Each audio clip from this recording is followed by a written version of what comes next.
Faith. I am the Education and Engagement Assistant at the Fifth Avenue, and I'm also a teaching artist. My pronouns are she, her, and I am here to make sure, well, I'm stage managing. I'm stage managing from my bedroom.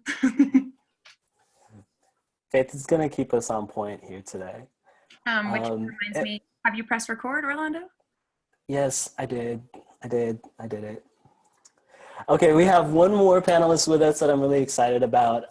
As with every Fridays at the Fifth, we want to create pathways and intersections between professionals that create musical theater and you all, our students, because musical theater, as we know it, is so much an art form that has been passed down from person to person and by apprenticeship and also through storytelling. And so we're really excited to have on our panel today Darryl Rivera, who is currently in the Broadway cast of Aladdin. I'm just going to read a little bit about him, who was born and raised in Seattle, Washington, to Danny and Dora Rivera.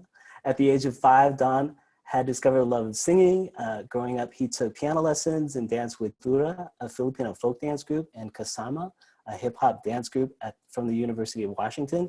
Don, we actually met in college, and when I looked at my contacts for you, it said raw contact. Was that another dance group that you were in at the time? That was the second hip hop dance group that I was a part of, and that hip hop dance group was out of Seattle University. Oh yeah, okay, there you go. Okay, a couple more things here. So in 2011, Darryl wrote for the world premiere musical based on the beloved children's book, Harold and the Purple Crown, along with Austin James and Rob Burgess. So you all probably remembered seeing Don on SCT stage. You were also in and helped with Adventures of Spot. Is that correct? That's correct. I served as book writer and co-book writer and co-composer as well. And I was in it. So, yeah, you were. You had an amazing yellow hat. So yeah. Don's worked around the U.S. at some of the country's most prestigious theaters, including Guthrie, the Fifth Ave, SCT, Seattle Children's Theater, the Children's Theater Company, and the Shakespeare Theater Company. And like I said before, he's currently in Disney's Aladdin. And now, where you at now? Where you live in? I live outside of the city. I lived in Brooklyn for a couple of years, and that was really cool. But I was missing my Pacific Northwest vibe, so now I live in a little town called Union, New Jersey. It's about 40 minutes west of New York City. So I take a train in. My house backs up onto some woods. It's really quiet. It's like my slice of sanity outside of the crazy city. I couldn't quite get the PowerPoint to work, but I did want to share the back end of it because this picture's really cute, though. That's my who's daughter. in this picture, Don? So that's Thumper, is the rabbit. That's my daughter Eloise and my wife Kate, who's a stage manager, and she is working on Beetlejuice on Broadway. Oh, so it really is, it's a musical theater family. Absolutely, it is.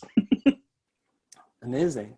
Well, thank you everybody for being here. Thank you to our student panelists, and thank you to Don for taking the time out, because we feel it's really important for us to be, even in these times when we're not able to be at a theater or be in rehearsal or be in performance, a musical theater is still something that we really love. Like, if we really love musical theater, we're gonna figure out how to do this long distance relationship with it, right? I've been thinking that about a lot this week. So you can think of this as Fridays at the Fifth, long distance edition. We do have a topic for today, a little bit of theme. So we're calling this Fridays at the Fifth, Make 'em Laugh, Comic Relief in Uncertain Times. Musicals have this remarkable way of bringing up important issues, but they also seem to never forget that humor and joy are a crucial part of the human experience. So we want to be asking you all today about what musicals and how have musicals brightened your day? Who are your favorite musical theater sidekicks? One of them's on this panel. And what's feeding your musical theater spirit these days? So we're going to launch into that discussion in a second. But every week we also want to ask every panelist, what is bringing you joy this week? Has there been something this week that has really kind of reminded you that there's a lot of joy in the world that made you happy? Oh, I'm supposed to start with somebody, aren't I? I guess I go. Who wants to start? Oh, Faith's got one. I wanted to let everyone know that something that I've been really enjoying is that Broadway HD is free for 7 days right now. So you can just go to the website and watch Broadway shows for free for 7 days. And after that, I think it's like $9 a month or something like that. But for this week, I'm living in bliss for free. Nice. So BroadwayHD.com. You can check that out. That's great. Don had a moment of joy. There it is. Yes, my moment of joy this week, because as you work in theater, you have to keep your look a certain way, and it's been about 4 years since I've been able to look the way I want to look. So I got my hair did, and I'm growing out my beard a little bit, and that's bringing me some joy because now I feel like I look like myself. Amazing. Diego?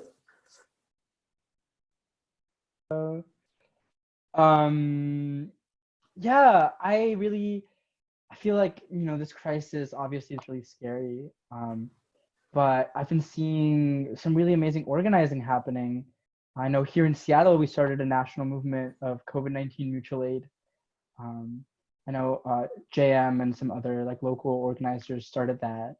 So I feel like mutual aid is something that's on people's, minds now, and a word that people are saying, and people are getting each other groceries and helping with funds, making sure people have housing, and I don't know, it's just bringing out, I feel like, a lot of the best in people. And it's really exciting. Yeah, I love that.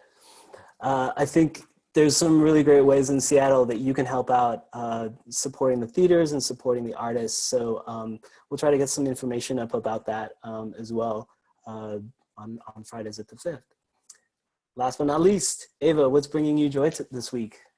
Well, so I've been spending a lot of time at home, obviously in quarantine, but it's been really nice out. So I've been going on a lot of walks with my mom and with my friend, but we were very far apart. But just being outside in the sun and appreciating how nice it is in Seattle and how lucky we are that even though we're stuck in quarantine, we're able to go to the beach and hang out in the sun. Yeah. It has been really nice outside this week. It's pretty cool. That kind of ties into what's bringing me joy this week is being out in the garden because it's been so nice. And it reminded me of this song at the end of Candide about making your garden grow and kind of being resilient. So if you're not familiar with Candide, you might want to check that out. It's a really great song, Make My Garden Grow.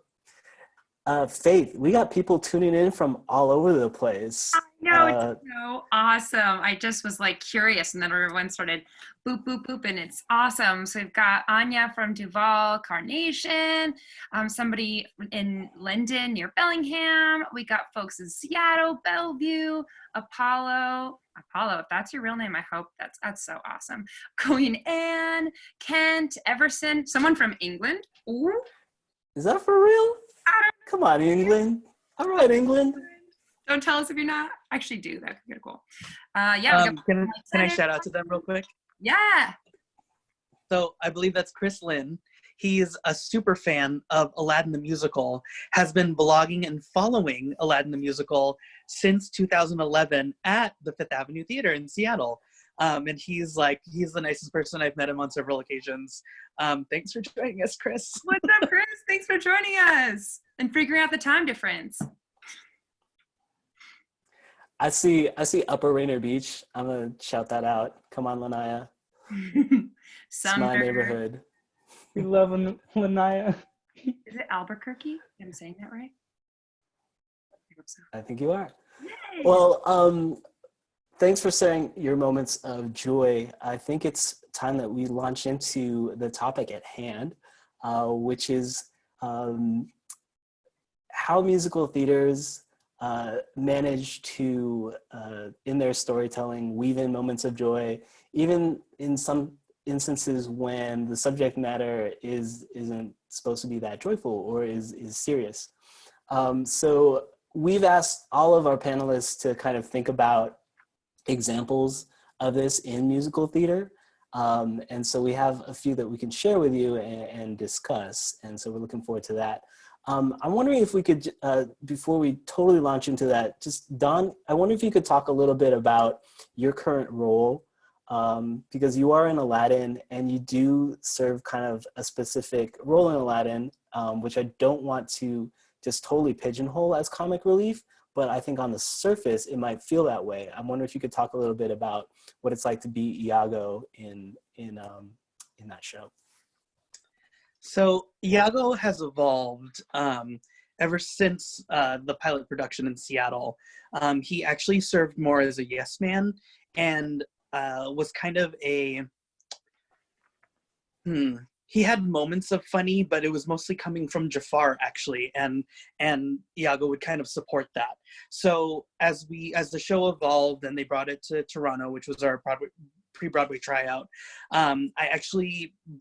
we brought that same type of yes man energy to the role, and we opened the show there, and we were still working in rehearsals, and I remember this very vividly. One day I walked in, we had 4 hours of rehearsal, and we were in the lobby of the theater, and Casey Nicola, our director, and Chad Beglin, our book writer, said, we have a new script for you.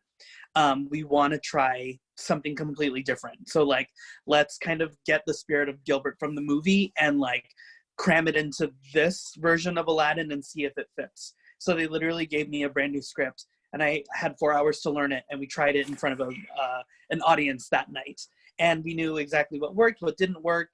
And when we got back to New York, we knew where we needed to go. So now Jafar became kind of this cool, collected, like how he is in the movie, and Gilbert, the Gilbert spirit, which is like really manic and crazy, became the comic relief of the show. I mean, you have a lot of comedians in the show. You have Aladdin's sidekicks, which are Babak, Omar, and Kasim. You have the genie, another sidekick of Aladdin, and then you have me.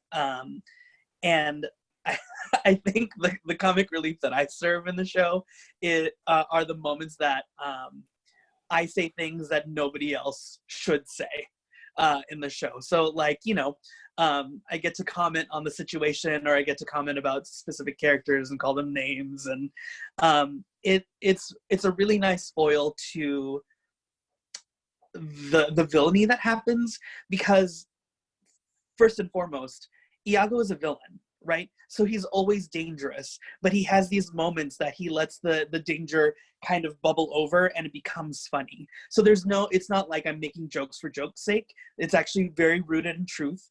Iago believes all these things he says. And if maybe he was like 2 inches taller, he would try to take over the world. So that's the purpose I think I serve in Aladdin the musical on the Broadway. That's great. And it's interesting to hear too that I think adaptations from other forms, like adapting from a book into a musical, or adapting from the movie into the musical, that happens. It has to happen because it's a totally different art form.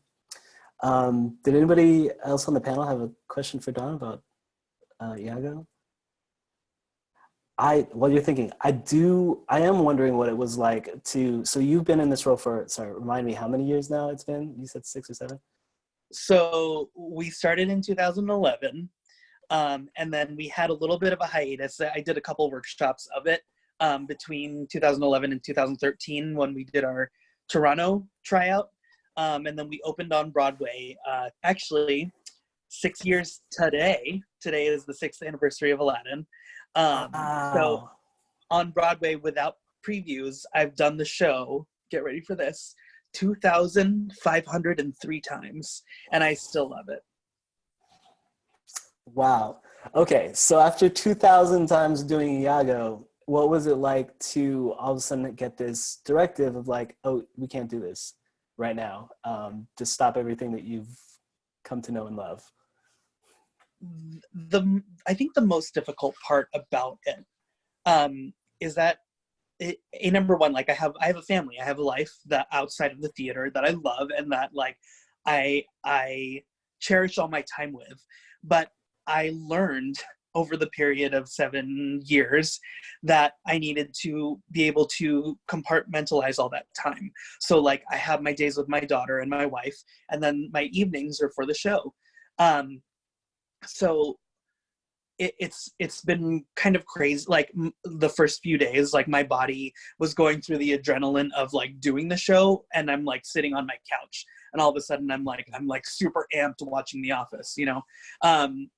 So it's been actually pretty difficult. One thing that we're known for, the Aladdin Broadway company, is that we're known to be the most loving company on Broadway. So we're really a huge family. We hang out with each other all the time. We throw parties for each other. We have dinners with each other. Not having that, my theater family right now is pretty difficult. It's pretty difficult because like I love them, and like, you know, we're inappropriately funny with each other, and I can't do that with a 4-year-old. Yeah, I think I've been thinking a lot about that, and how as theater artists, it's our job, like fundamentally what we're trying to do is bring people together. Like we're trying to create intersections. We're trying to get people next to each other and crying together and feeling things together, and how this moment in our history is so fundamentally opposed to that, and in the precautions that we're taking, which are so needed right now. I have no argument about the course of action that we have to take to protect vulnerable people in our society, but there is that dissonance between the thing that we love and the things that we're having to do. There's a sacrifice. It's a sacrifice that we're making. So yeah, Don, thanks for talking a little bit about that. Let's move on to, let's launch into it. So we're talking about favorite comic relief moments from musicals, and we have some examples to share and some things to talk about. Diego, do you want to kick us off? Oh, you gotta Yeah, I gotta unmute. There you Yeah. go. There you go. This moment that I chose is from a Sarah Porklob show. Sarah Porklob, for those that don't know, she's a local Seattle, Washington State. She's actually from Bremerton, originally, I think, but she's in Seattle now. She's a local Washington State actress, writer, singer. She's really awesome, and she wrote a one-woman show called Dragon Lady. It's a musical about her Filipina gangster grandma. And it's, you know, it's this really beautiful show. It's really funny, but it's also filled with a lot of really like difficult, right, stories about like intergenerational trauma and poverty, right, like what that looks like here in this country, immigration, violence, all these things. And this clip that I chose from like one of the last moments of the show, and like all these things have kind of built up over the show. You know, the whole audience is crying. She's playing her mom, like she just gave birth to like herself, you know, she's playing her own family members. And I remember like I went to see the show 3 times, and every single time I went, the audience was just like in tears. And there's this moment where the nurse comes back into the hospital room, because right, like her mom just had her right in the hospital room, and the nurse is like this like funny white lady who, like, you know, is totally like on another vibe than the rest of the scene, but with everybody kind of in this really emotionally vulnerable state, she like gets us back. She grounds us again with this really, really funny moment, where she uses a little bit of physical comedy and a little bit of like vocal, right, comedy to kind of snap us back, you know, out of just like being sad, and get us ready for the end of the show. All right, let's take a look. Here's a clip from Dragon Lady.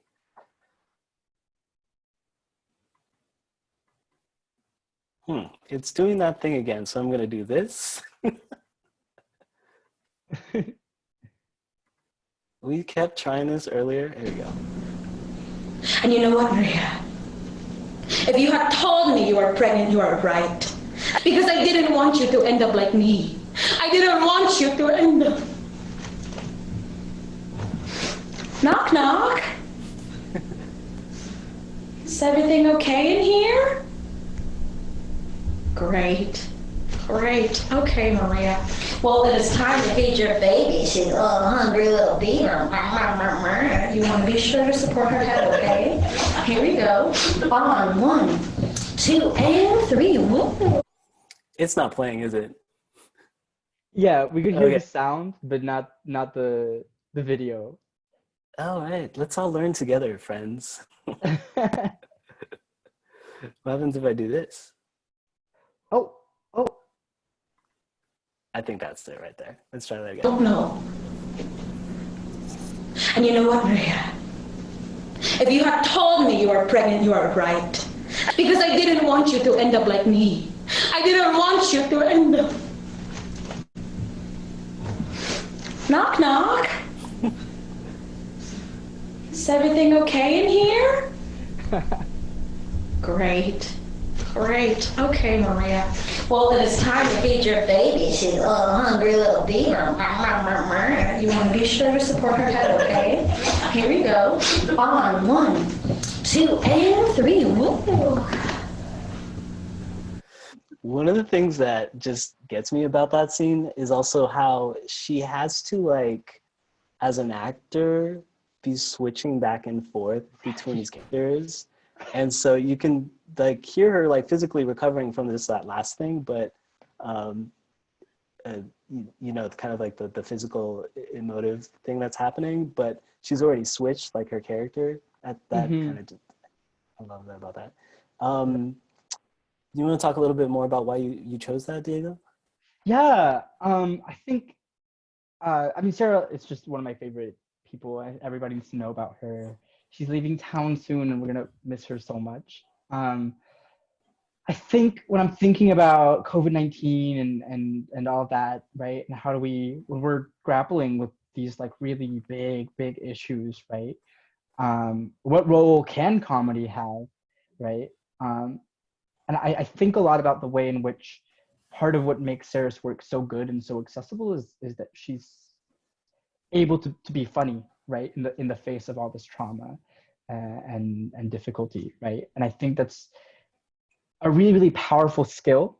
I think it also colors the world, right, and colors those stories that she's telling. And I think, right, when we're practicing telling these really important stories, we have to tell them in complex ways, and to tell them in complex ways that show the way the world is, right, or the way the world kind of the complexities of the world, right? We have to be able to engage in that humor and engage in things about the world that are kind of absurd. And you know, we can be having a really serious moment and someone else can walk in and make us laugh. I think I'm thinking about that as we're thinking about the role of comedy right now in this moment. Cool. All right, Ava, you've brought in a little bit of Shrek to talk about here. I did. The clip I chose is the fart song from Shrek, which is like obviously like a classic. But I think the reason why I chose this clip was because it's just like, it's such a comedic show, but then like they're also about to go fight a dragon, so like there's a little bit of seriousness in its own way, I guess.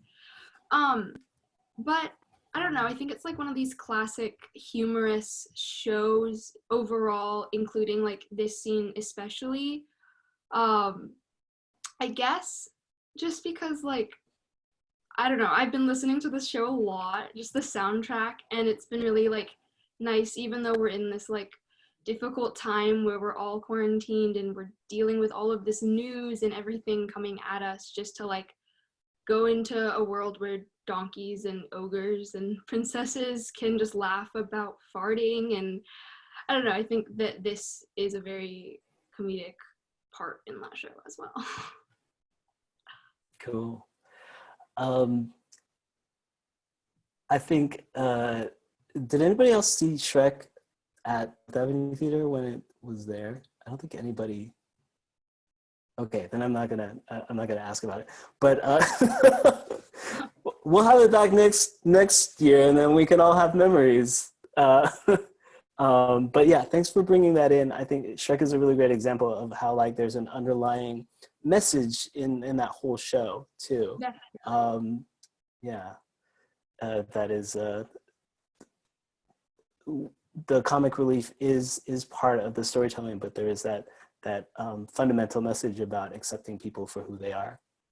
Okay, so Dawn, you have also brought in something for us to take a look at, and I'm gonna see if I can't make sure that we can see and hear all of it.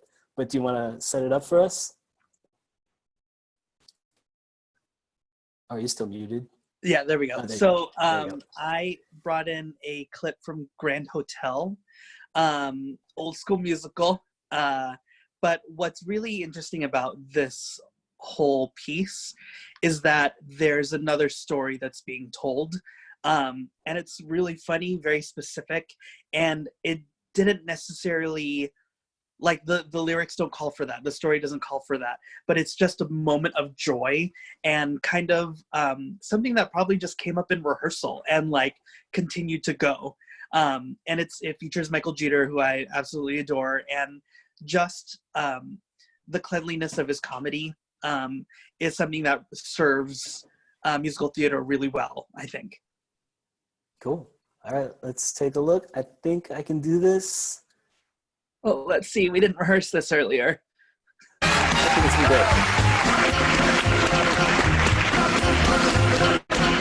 great. We'll take a glass together in celebration of our meeting, in celebration of our being face to face, friendly, civilized members of. Oh, did it stop? Wait. No, it's There you still go. going. I'll bring to you. No, I to you. You'll bring to me. Then you to me. I'm sure we do. I know we do. But find no finer company. Thank you, Baron. We'll take a glass together, and we will lift it to the good life. And as we're lifting it, we will most sincerely say, Prosit, your health, sir. Salute and skål. Nostrovia. Almotra sante.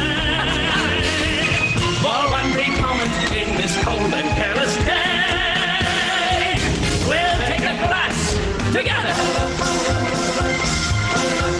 I'll bring to you. No, I to you. Then vice versa. Then vice versa. I'm sure it's true. Oh, I know it's true. Things may be bad, but could be worse. Absolutely. We'll ask no why or whether. We'll spend each moment. Yes, we will. As it moves us. And it moves us. Come, my comrade. Nip the nectar of the day. Sweet nip. Sherry. Campari. Scotch whiskey. Chartreuse. A cognac. And absinthe frappe. For one more moment in a world gone cold and glass, we'll take a glass together. You can probably stop it there. That's incredible. I've not seen it before. There's a lot of lag, so it was hard to see like every like little specific thing. But it's Michael Jeter. You all probably know him as Mr. Noodle from Sesame Street.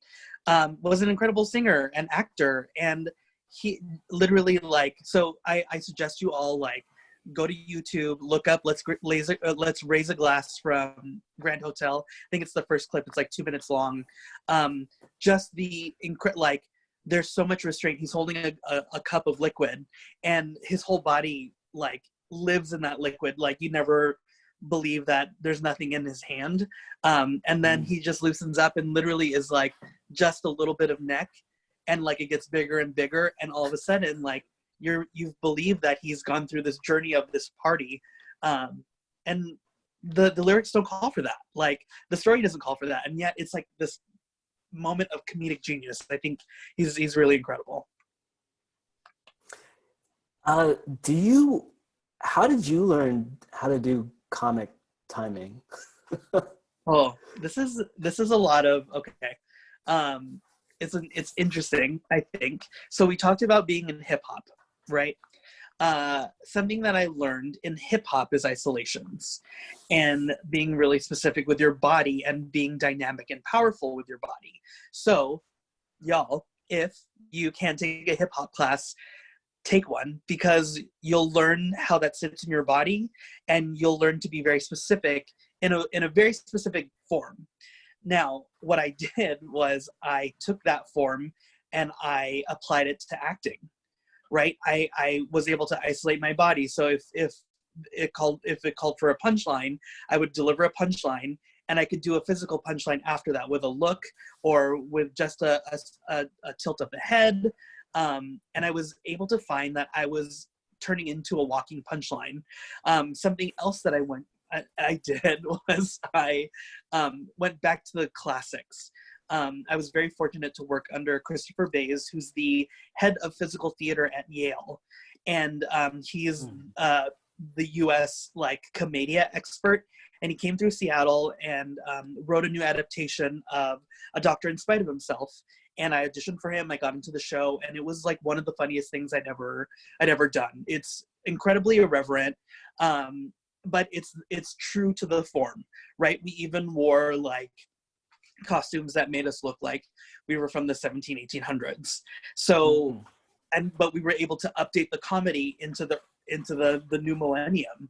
So, you know, going back to the classics and kind of finding those gems and being able to apply it to today's kind of form of theater, I think it invigorates it. It makes it become something new, because you're kind of mashing everything together, and it works.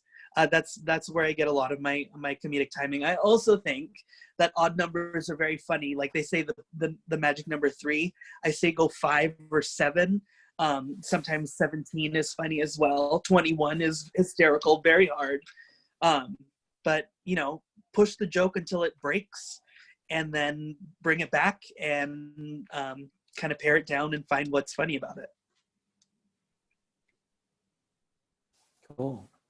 Thank you. I think, looking at the time, and Faith's kind of like looking at me too, is it time for Q&A?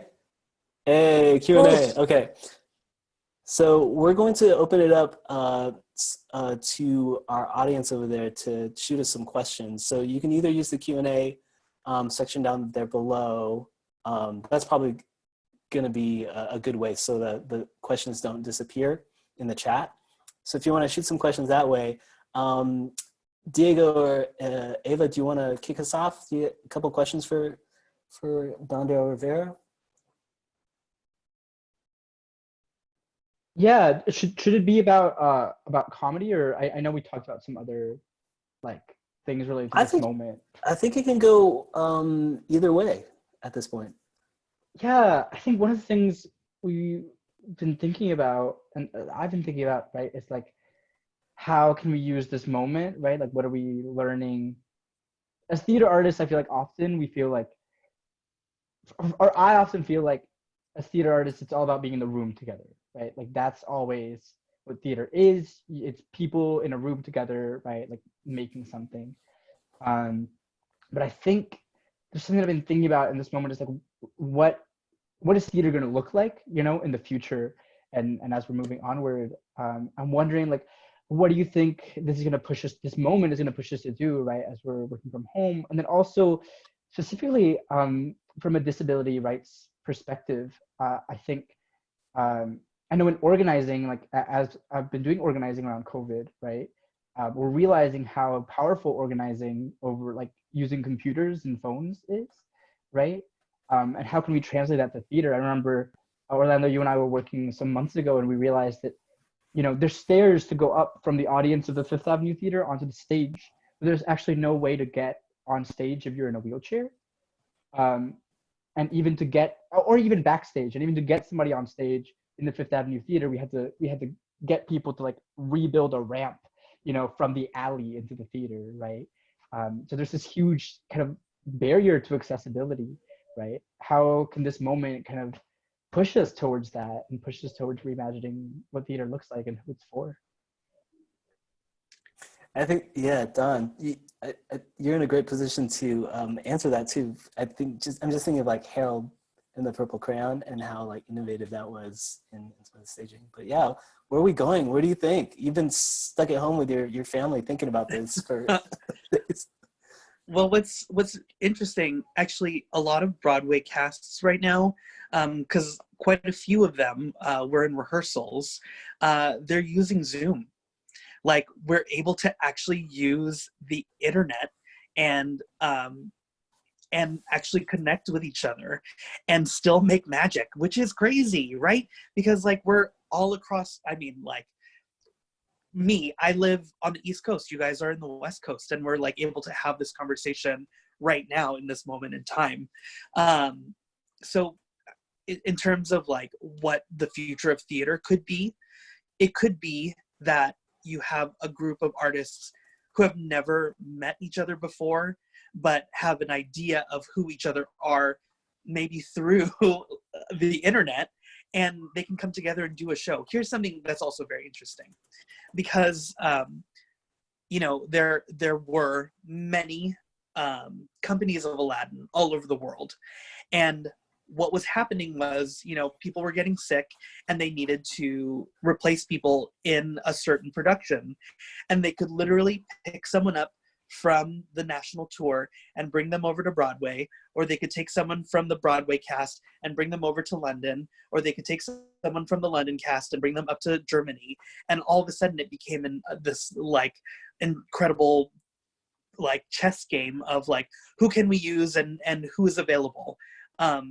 And many times we've never met each other. Like when I went to the tour, I had one rehearsal with just Jafar, and then all of a sudden I was thrown into a full production in front of a full paying audience, and I was doing my show but with a completely different cast of people. The costumes looked the same, the set looked the same, but everyone's faces were different, and that was crazy. So like, you know, I think the future of theater is being able to plug ourselves in.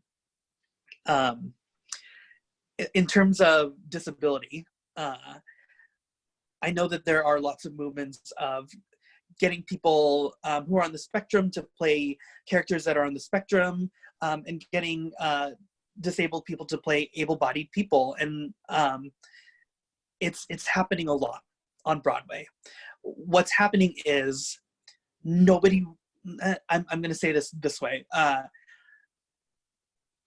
There is no limit now to who you are when you go into an audition, right? You could be completely something that the producers or the casting people were not thinking of, and you have the power now to go into that room and change their mind. Mm-hmm. Like, I just went in for this TV audition, and I was not anything that was called for the breakdown, and I made it into what's called selects. So that means that I was able to like come in and kind of change people's minds because I wasn't what they were specifically looking for. And I think that can go with color, that can go with gender, that can go with able-bodied, that can go with literally everything. Like, what I like to tell students is casting directors, producers, when you walk into the room for that audition, they want it to be you. They want it to be you. They want it to be you. No matter who you are, they want it to be you. And it is up to you to change their mind. Wow. Cool. We have some questions, right? You wanna shoot one our way from the ether? Want to know about favorite musicals. So people like Addison, and there's a couple other folks in here who, Oscar. But Sydney specifically mentioned, what is your favorite musical that also tackles hard topics? And I feel like, ooh, that's a way to spice up that question. Is this for all of us? Who is this for? Yeah, let's all answer this one. But Don, do you have something right off the bat that you can think of? Man of La Mancha. It's one of my favorite musicals of all time. And I think that the subject matter is dark and scary. But there's a lot of levity also. And it uses creativity and imagination to deal with really hard subjects. Does anybody else have have a thought? Ava does. Can I say like In the Heights? Because it's not as like super dark, but it really has a touching story, and it really it really broadcasts acceptance and like personal cultural identity, and it's just a really, really well written and beautiful show. I don't think that's you're saying that like it doesn't have or maybe you're like it's not bleak or something like that. You were saying like you were wondering about bringing it up because it's kind of like an upbeat show. Right. But as you were talking about, I was like, actually, I would be hard pressed to think of a musical that didn't somehow have a serious or important topic at its heart. You know, because even like In the Heights, it talks about gentrification, and that was in 2000. I think 2005 is when I saw that the first time, and then look at where we are now. But even something like let's stick with Disney for a little bit, like the Little Mermaid, right? Right. That's a joyful roller coaster of under the sea fun, but you know when you come out at the end of it, you're more empathetic towards like trans species relationships or like trans species experience. Of people, right? I think a lot about my relationship with my dad. Okay, cool. Diego, do you have a favorite musical? Yeah, I have a lot. There's so many. I mean, there's so many, obviously. But the one that I'm thinking about right now, which I think, I've just been thinking about it a lot, is Matilda. I think it's, first of all, just a great show, right? It just like is so tight, so fun. But it's also, you know, it really has me thinking about agency, right? And I think the way that we treat kids and the agency that we give kids sets us up for how we treat all of each other. You know, I think it sets up all our relationships. I think Matilda, it like is like an organizing and like revolution step by step of like how to mobilize people, how to agitate people, you know, how to collectivize power. I think honestly, like using Matilda as an organizing toolkit is like super powerful and fun. And I think kids just should have so much more power than they do. And I really want to do like a brown Matilda. I want to direct that. Do it. That's great. Thank you. Hey, Faith, you got other questions out there? I know you do. I do. There's so many, and thank you guys so much for sending these. And it's like we wouldn't be as exciting or interesting if you weren't asking us to answer these cool questions. I like the idea of Sarah talks about how do you suggest keeping comedy fresh? You said that you're doing the show thousands of times. How do you keep that, like specifically for Dawn, but and this is other people who are actors in the group, how do you keep moments like that, specifically comedy, fresh? There it is. I'm learning how to use this technology. There's a 36th cast member that I talk about in Aladdin, and that's the audience. What's really important to keep things fresh in comedy is understanding the electricity between the actor and the audience. I'll let you in on a little secret. There are actually Easter eggs in Aladdin, and depending on how good the audience is or how bad the audience is, they may not see those Easter eggs. Some moments get real heavy, real deep in the Easter egg land. But it's all about the conversation between the audience and the actors on stage. If they want more, if they need more, or if they don't get it. Because, you know, at Aladdin, we get a lot of international audiences who may not understand our language, but they know the story and they know the songs. So one night we might speed through the show in terms of jokes, but then really sit into the musical numbers. And the audience has the same reaction at the end every time they're on their feet. So yeah, it's that invisible audience, it's that invisible cast member, the audience. I think that's really important to keep it fresh for them. Wait, I'm curious. Give us an example of an Easter egg you might hide. Ooh, so there's an Easter egg. in Aladdin, there's a scene called, I call it the laughing scene. It happens after Friend Like Me, and Jasmine has just revealed that she met Aladdin, and Jafar says he's dead, even though he's not. We know that, right? But depending on the audience reaction, there are different types of laughter that I will use. And there are different physical comedy moments between me and Jafar. A lot of them were kind of discovered in front of audiences, and we're like, hey, we like that, let's keep that.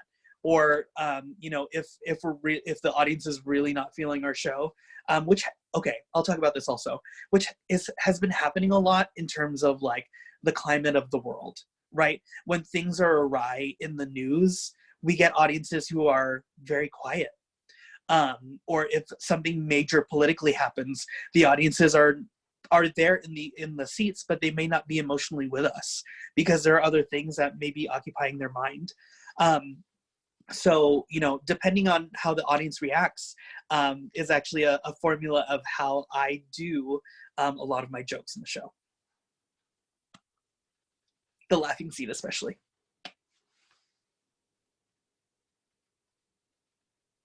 Forgot to unmute myself. Okay, I think we have time for, what do you think? You have time for one more question, please? I am wondering, I know this is not necessarily on the topic, but I feel like we have a lot of high schoolers or young people who are looking to potentially pursue performing past high school. And a question that I have from, I think it's Kiara, is, you know, how important do you think it is to go to a famous college? You know, you mentioned Yale. How important do you think that is for becoming a fulfilled actor? And I feel like that is, I know, Diago, you're in school right now. And, you know, Eva, you're probably looking to do something after, I don't know if you're looking to do performing arts after high school. So I would love to hear people weighing in on that.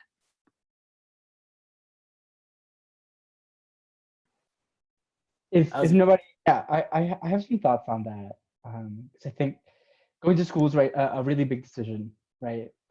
Of time and energy and resources, right?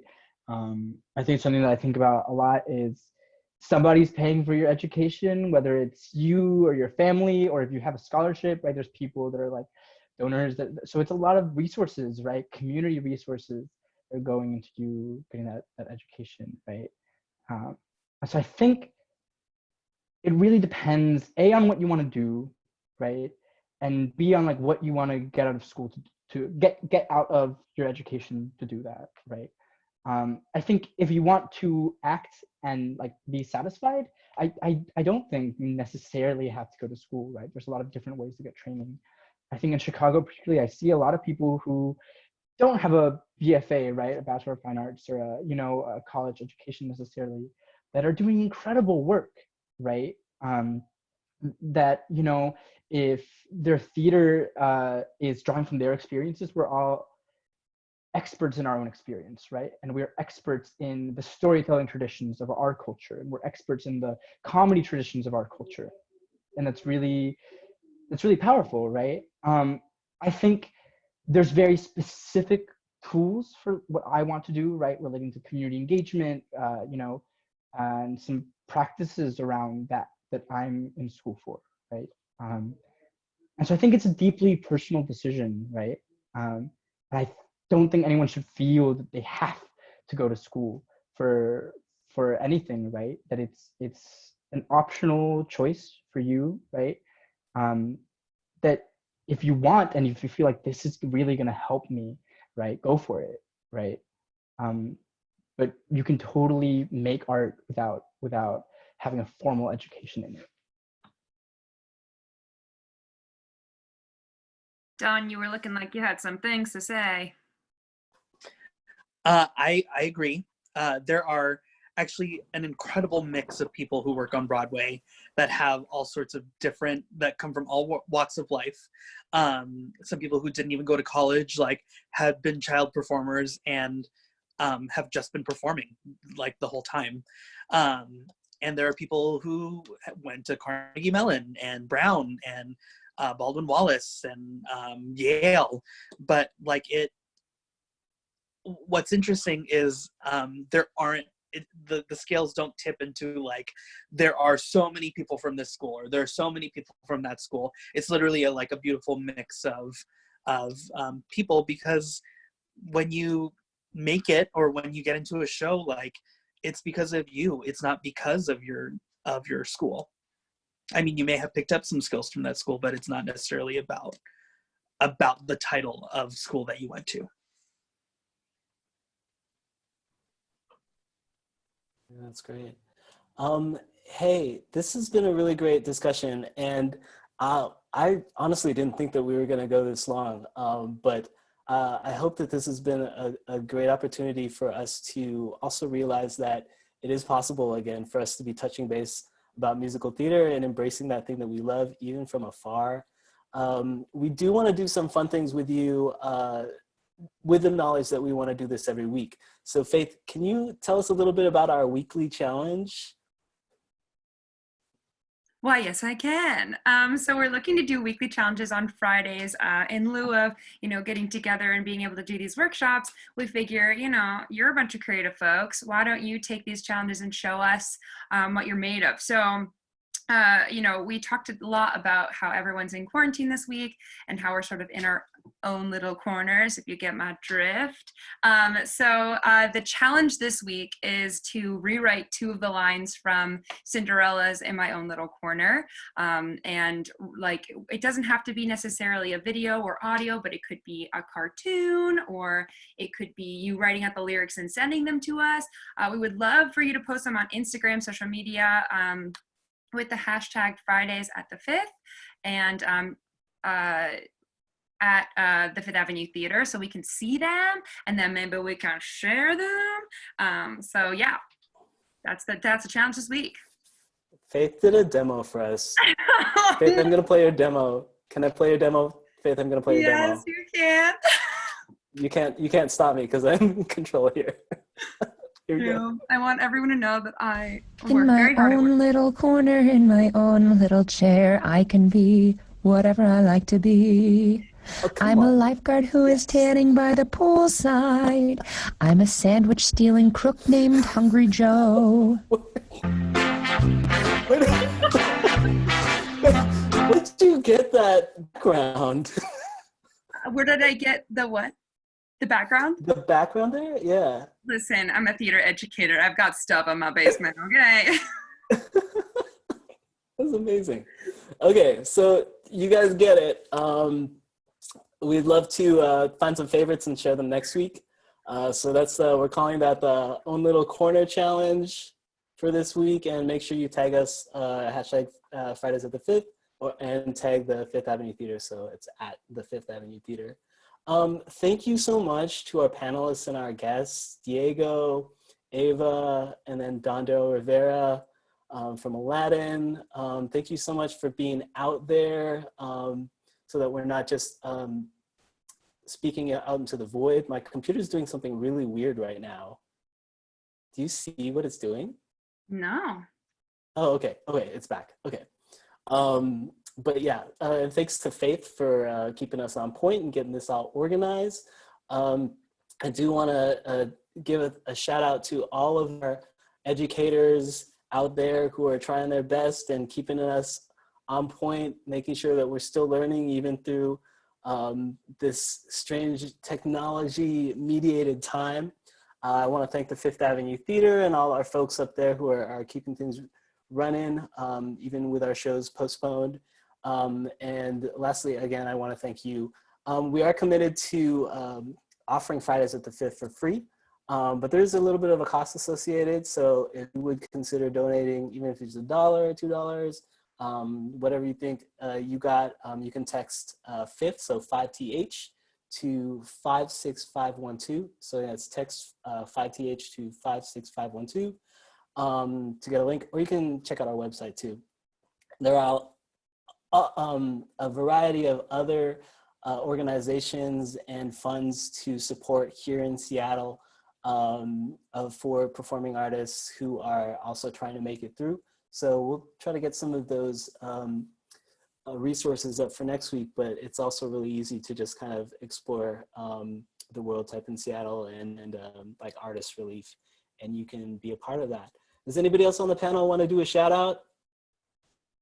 Anybody in particular? Don, I was supposed to encourage you to shout out Bishop Blanchette High School. Oh, he just muted his video. Yeah. No. I'm learning. We're millennials. We don't know what to do. Listen, my fingers are too big for this screen. I do want to shout out to Momer Sean at Bishop Blanchette High School. That's where I went to high school, and she actually was my drama teacher also in kindergarten. I've known her like pretty much my entire life, and I love her and them and St. Matthew's and everyone in Seattle. I miss you guys. I'll be back. We know you will. Ava, Diego, anybody want to shout out? I want to shout out, I'm trying to think, 1448 HS, local theater org, youth run. I'm an alum also. They're still trying to do their festival. I don't know how they're going to do that. Maybe over Zoom or something. Yeah, that's to be determined. Yeah. Oh, Ava's involved with it. Yeah, I'm a 1448. So we'll see how they do it, but they're still trying to do it. So check that out. 14/48. Colon HS. I just want to shout out to everyone who was an incredible performer and was rehearsing this whole time and may not have been able to perform their show this spring. I want to say, I see you, I feel your pain, we stand in solidarity with you. If you've got production photos, please send it to us at the 5th. We would love to see those and share those. And we want to support you, and I hope that you're getting your musical theater fix in anyway, but I just wanted to shout out to those specific people because I know that is a sad thing. And shout out to all you people who love musical theater, but go to high schools that can't put on a musical, like either don't have the resources or aren't staffed properly. We know that you musical theater lovers are in every school, and we could be taking this time also to think about how to promote that equity across all of our schools, making sure that every school has the chance to produce a musical. So hit us up at the 5th if you want to talk more about that or have some great ideas for promoting musical theater education equity across all of our schools. Ava, you Can I didn't get a shout chance out to one more thing real quick? Oh, of course. There's a incredible program called Disney Musicals in Schools that I'm so sad because I was supposed to host it this year in Seattle. That's right. But it's an incredible program. Ask your schools to look into it. They give you grants, and they give you educators, they give you resources, and you get to put on a Disney musical, because like, who doesn't love a Disney musical? Disney Musicals in Schools. And students, if you're still there, at me at Darryl Rivera on Instagram.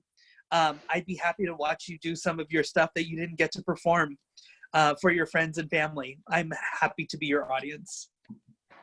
Yeah, just shout out to all of you guys for like hanging out with us for an hour. That's pretty awesome. And I'm glad that this is like working. Do the challenge. Me too. On Instagram. Me too. I'm glad this worked out. This was our first Fridays of 5th long distance edition. I'll do a quick shout out to Rising Star Project. They're still writing their musicals, and we're looking to premiere them this year in some way. And so Rising Star Project is going on strong.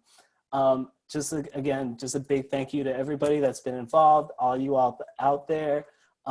Keep an eye out on the social medias for information about next week. We actually know our special guest next week is going to be Sarah Rose Davis, fan favorite here at the Fifth Avenue Theater. So she's going to be doing some skill workshops with us about being a vocalist. So until then, we are about to sign off and end this session, but to 7 days, we'll be back. We're gonna get through this together, and we're gonna love musicals, even from a long distance. Thanks everybody, and we'll see you next week. Bye, thank you so much. Bye.